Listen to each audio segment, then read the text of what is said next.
Okay, so hi everyone. I'm Solo. Right now, it's kind of a uh, new thing. Probably just this time around.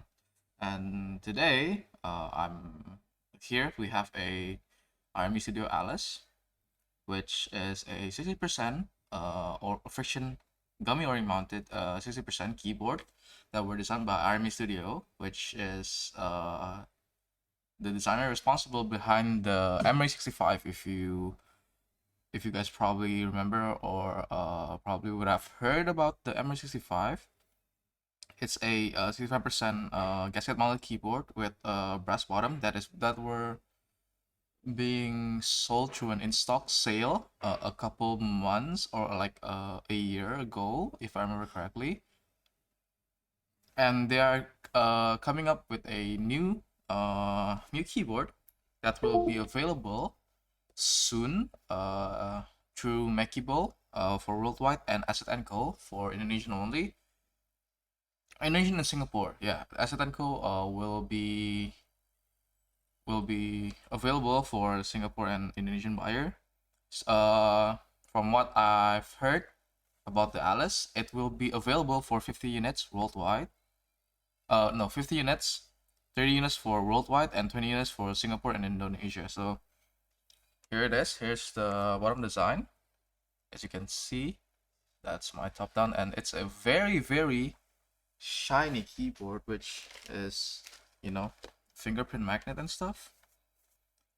So this keyboard is a simple 60% wedge, but there are, if you can see here, there are a little like grooves on here, and that's that the purpose for the grooves is actually to lift the keyboard. It's like a handle, because on the previous keyboard, the MR65, there are no handles whatsoever, and because it made out of a brass bottom, it made the keyboard really difficult to lift, like this.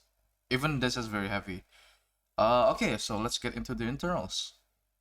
Now, the internals are a simple 60% gummy O-ring internals, which have some mounting posts for the top, for the bottom, and there are a this is a second prototype that I received that I've been lent by RME.Studio.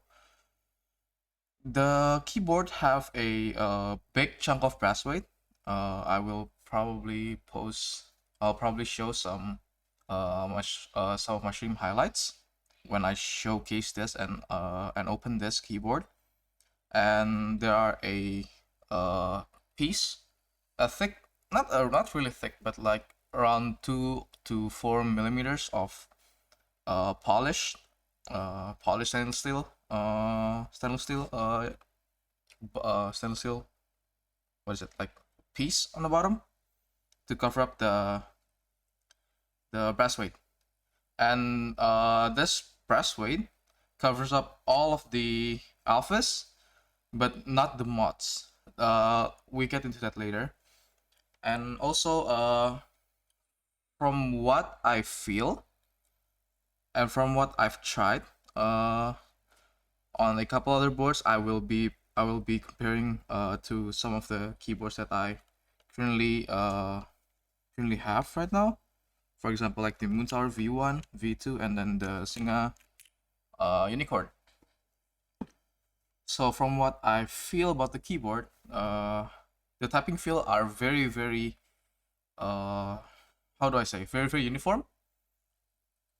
Most of the time when you see a O-ring mounted keyboard, on the corners, it will be if you touch the corners, if you like press on the corners, depends on where the mounting point is. Uh, Either it's gonna be very muted, or it's gonna be very high pitch, and it's gonna be very hollow. But the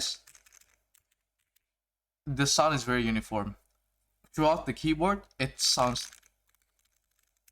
it sounds almost the same. Like probably like 50-40% close to each other. And and from what I say again, this feels like a top mount. This sounds like a top mount. This feels like a top mount, but a little bit of flex, a bit of bounce, because of the O-Ring mounted keyboard, because of the Gummy O-Ring, and because of how the compression were being designed, were being made, or like were being constructed. It's not very muted, and it's not very thin sounding per se, like the Unicorn. I'm not being biased. Unicorn is still a great keyboard, by the way, but after trying this, I'm not really a big fan of Unicorn.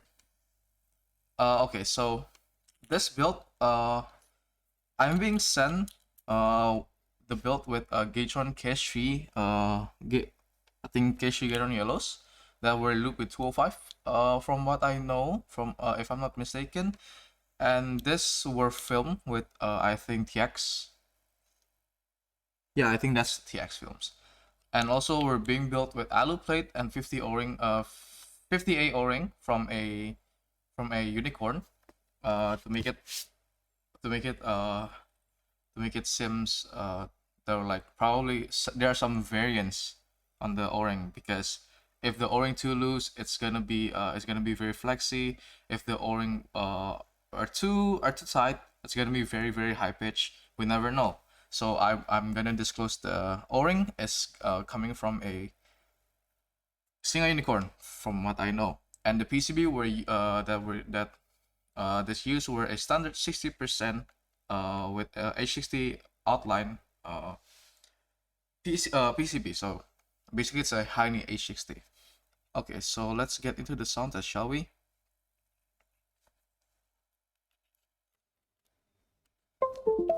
There you go.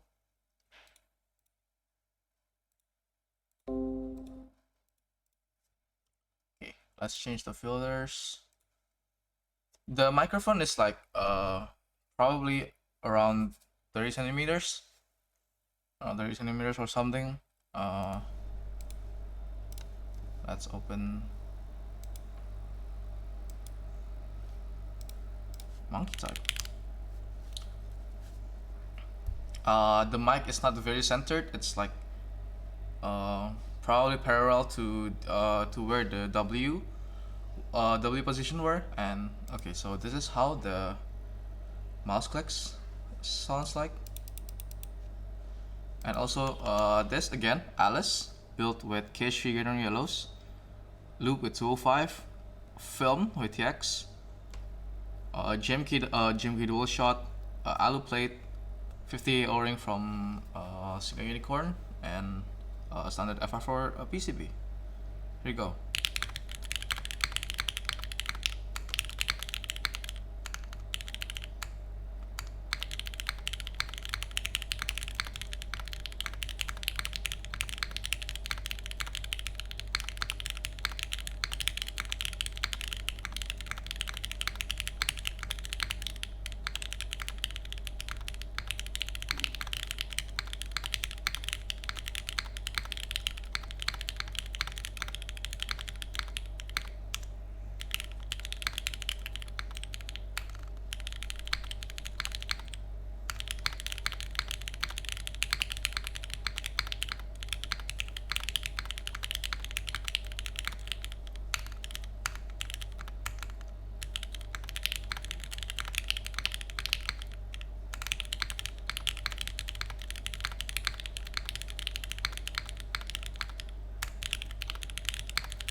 Again, there might be some rattle on the on the stabs, but it's all good. I didn't change anything. This build was sent to me by the designer of the Alice, which is from RME.Studio. And also, let's get onto the next keyboard, shall we? the next keyboard that I'm gonna be testing and comparing is gonna be the Moontower V2, which from what I know, it's a predecessor of the Moontower V1, but it's not as good as the Moontower V1, in my personal opinion. So there's the Moontower V2, which I can say this uses a koala-ish side, and compared to the V1s, instead of the weight being centered on the V1 the weight is slightly below and much more bigger compared to the V2. And also this ignore the layout. This is not my board, this is my client's board. Ignore the layout, and I'm here just to compare. So this were built with Cherry MX Blacks. I think this were Hyperglides MX Blacks looped with I think 3204. It feels like a 3204 looped MX Blacks, and alu plate and 58 O-ring that came with the Moontower V2. So here we go. That is how the clicks. Again, GMK keycaps, Cherry MX Blacks, alu plate, and standard FR4 PCB, and O-ring stock from the Moontower V2. Here you go.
Okay, that's the Moontower V2, and also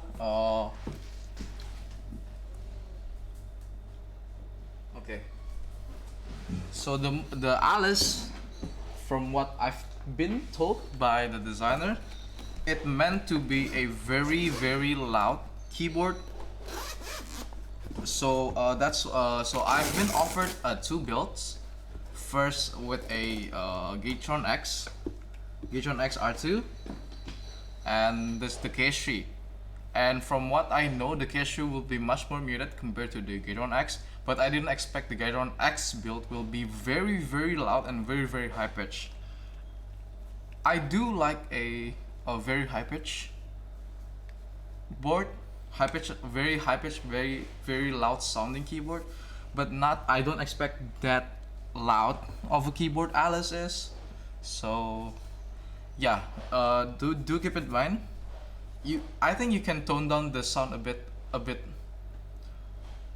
deeper, a bit muted per se, with like FR4 plate, a CF plate, or even a polycarbonate plate. But I think you can play with the switches, but I think you should stick with the alu plate. And also next up is the Moontower V1, which you can see the difference between the Moontower V1 and the V2. The weight are bigger on the V1s compared to V2, and it's much more it's below it's not centered compared to the V2. So again, this is a polycarbonate Moontower V1 built the same as how the V2 were built. Alu plate, with alu plate, MX blacks, and a GMK with stock Moontower O-Ring. So here you go.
That's how the V1 sounds like. And now let's move on to the last thing, which is the SingaKBD Unikorn.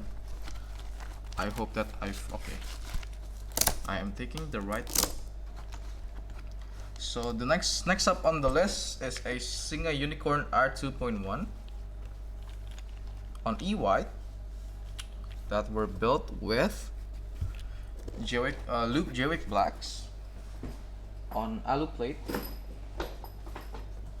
with stock Unikorn O-Ring. I think this is a 58 O-Ring.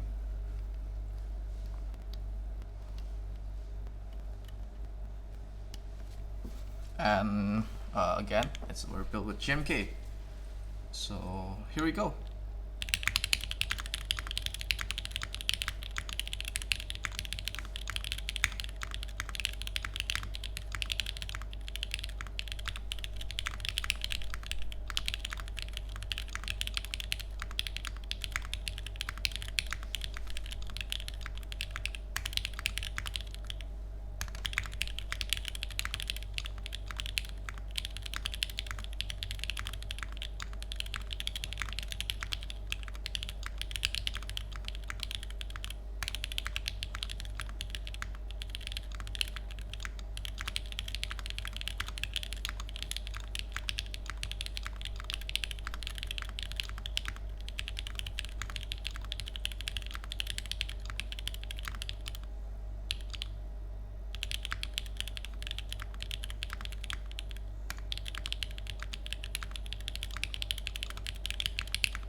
Okay, as you guys notice, what I'm talking about with the like how the Alice were very uniform. The sound very uniform because here you can hear it. Like the left control and the right control were sound the same. But on the Unikorn, I cannot confirm this because, you know, again, the build were very different. This is a 6.25U and this is a 7U build, but I don't think that the layout will affect the sound of the keyboard. But the left control sounds higher pitched compared to the left control. The left control sounds higher pitched compared to the right control. There you go. And also,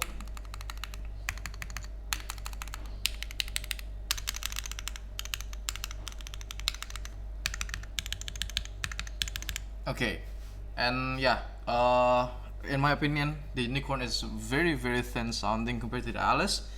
And from a bunch of the keyboard that I showcased earlier, I much prefer the Moontower V1 and the Alice.